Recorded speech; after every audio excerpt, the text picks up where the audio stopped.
সর্বশেষ 5ই August fascist হাসিনার পতনের মধ্য দিয়ে যে অন্তর্বর্তী সরকার প্রতিষ্ঠিত হয়েছে, আমরা বিশ্বাস করি এই সরকার বাংলাদেশের সকল বৈষম্য দূর করবেন। আমরা দেখেছি এই দেশে বিভিন্ন সময়ে বিভিন্ন দলের সরকার নির্বাচিত হয়েছিলেন। আমরা আওয়ামী লীগের সরকার দেখেছি, আমরা বিএনপি সরকার দেখেছি, জাতীয় পার্টির সরকার দেখেছি, সব সময় বরিশালবাসী দাবি তুলেছিলেন।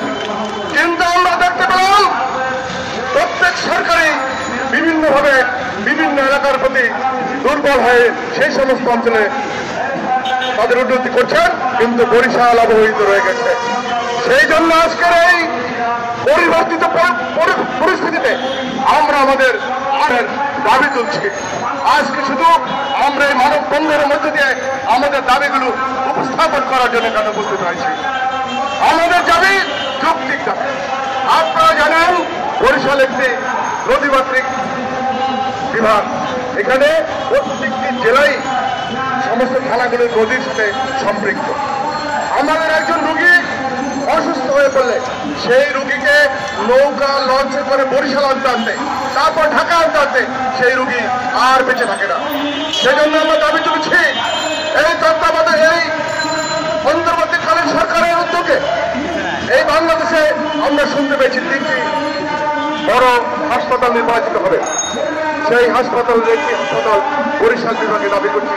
আমরা আজকের এই অনেক বন্ধনের মধ্য দিয়ে এই আন্দোলনের সূত্রপাত করলাম।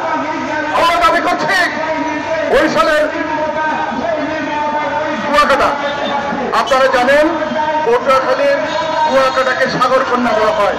আমরা দেখেছি সরকার কক্সবাজার সমুদ্র সৈকতের এই পর্যটন কেন্দ্রের জন্য বিভিন্ন প্রকল্প নিয়েছেন, কিন্তু সাগর কন্যাকে তো কুয়াকাটার জন্য কোনো প্রকল্প গ্রহণ করেন নাই।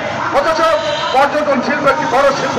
সেই জন্য আমরা বলতে চাই এই কুয়াকাটার সাগর কন্যা কুয়াকাটাকে উন্নীত করে পর্যটন শিল্পের উন্নয়ন করা দরকার, এবং সাথে সাথে বরিশাল থেকে ঢাকা থেকে কুয়াকাটা পর্যন্ত এই সড়ককে 6 লেনে উন্নতি করার জন্য আমরা দাবি তুলছি।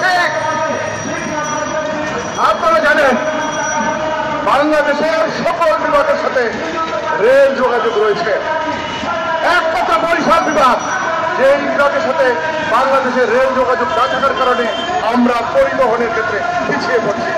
আমাদের এই জনগোষ্ঠীকে পিছিয়ে থাকা থেকে আমাদের এই জনগোষ্ঠীকে অগ্রসর করার লক্ষ্যে ঢাকা থেকে বরিশালের সাথে রেল যোগাযোগের দাবি তুলছি।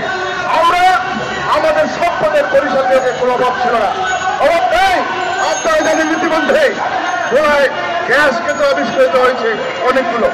আমরা সেই গ্যাসের মাধ্যমে ওই ধোঁয়ায় বিভিন্ন শিল্প কারখানা প্রতিষ্ঠিত হচ্ছে, কিন্তু পরিবহন ব্যবস্থার অপ্রতুলতার জন্য সেইখানে বিভিন্ন শিল্প কারখানা যাচ্ছে না।